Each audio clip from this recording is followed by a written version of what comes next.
What can we learn when we hear the cock crow? Prudence said, we can learn to remember Peter's sin and Peter's repentance. The cock's crowing also shows that that day is coming. And with that, let it also remind you of the terrible day of judgment. Now about this time their month in the house was up, and they told those in the house that it was time for them to get going. Joseph said to his mother, don't forget to write to the interpreter, to ask him if Mr. Greatheart can be sent to escort us for the rest of the way. Good reminder, Joseph. I had almost forgotten. So she drew up a request and asked Mr. Watchful, the porter, to send it by a messenger to her good friend, the interpreter. When it arrived at the interpreter's house, and he read the request, he said to the messenger, go tell them that I will send him. When the family where Christiana was saw that they were ready to travel on, they called the whole house together to give thanks to their king for sending them such pleasant guests. When they finished, they said to Christiana, before you leave, may we show you something as we usually do with pilgrims, something for you to think about as you travel. Christiana, her children, and Mercy agreed. So they took them into a closet and showed them one of the apples of the kind that Eve ate from, and which she also gave to her husband. It was after eating of this fruit that they were both turned out of paradise. They asked Christiana what she thought it was. Christiana said, it is either food or poison, I know not which. So they told her all about it, and she held up her hands in wonder. When the woman saw that the tree was good for food, and that it was a delight to the eyes, and that the tree was desirable to make one wise, she took from its fruit and ate, and she gave also to her husband with her, and he ate. Genesis chapter 3, verse 6. They led her to another place, where they showed her Jacob's ladder.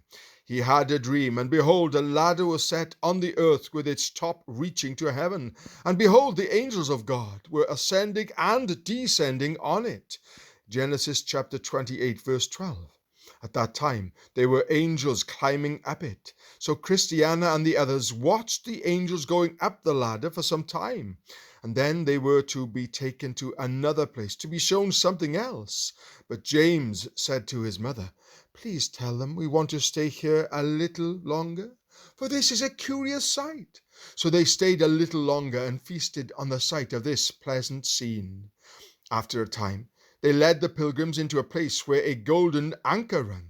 They asked Christiana to take it down, for they said, you shall have it with you, for it is absolutely necessary you have it, so you may bring it within the veil. This hope we have as an anchor of the soul, a hope both sure and steadfast, and one which enters within the veil. Hebrews chapter 6, verse 19. So you are able to stand steadfast in the event you meet with turbulent weather. The Lord roars from Zion and utters his voice from Jerusalem. And the heavens and the earth tremble, but the Lord is a refuge for his people and a stronghold to the sons of Israel. Joel chapter 3, verse 16. It made the pilgrims happy. Then they led the pilgrims to the mountain on which Abraham our father offered up Isaac his son, and showed them the altar, the wood, the fire, and the knife used, for they remain there to be seen to this very day. Then they came to the place of which God had told him, and Abraham built the altar there, and arranged the wood, and bound his son Isaac, and laid him on the altar on top of the wood. Genesis chapter 22, verse 9. When they saw these things, they held up their hands and enjoyed spiritual happiness and favor with God. They said, oh, what a man was Abraham, who loved his master and denied himself in such a way. After they had showed them all these things, Prudence took them into a dining room where a pair of excellent virginals stood. She walked over and played one of them, and turned the experience of what she had shown them into this excellent song. Eve's apple we have showed you, of that be you aware. And you saw Jacob's ladder too, upon which angels dare. An anchor you received have, Let not these suffice, until with Abraham you have gave your best a sacrifice. Now about this time someone knocked at the door. When the porter opened the door, it was great heart. When he walked in, those in the room were filled with joy that he was there. Just seeing him again reminded them of how just a short while ago he had slain old Grim the giant, and how he had delivered them from the lions. Great Heart said to Christiana and to Mercy, "My Lord has sent each of you a bottle of wine and some parched corn, along with a couple of pomegranates. He has also sent the boys some figs and raisins. All these things are to refresh you as you travel in the way." Then they headed outside to continue their journey. Prudence and Piety went along with them. When they came to the gate, Christiana asked the porter if any other pilgrims had recently gone by.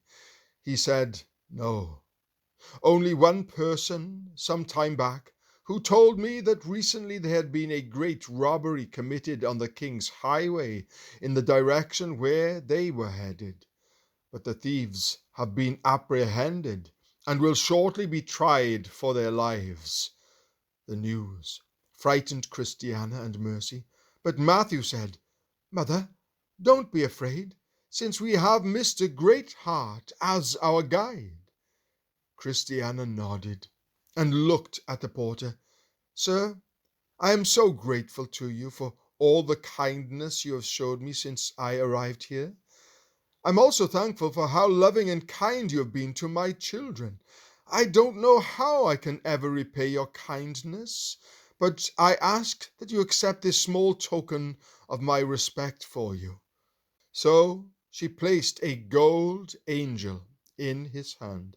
He bowed low in homage and said, "Let your clothes be white all the time, and let not oil be lacking on your head." Ecclesiastes chapter 9 verse 8. Let Mercy live and not die, and let her works not be few. May Reuben live and not die, nor his men be few.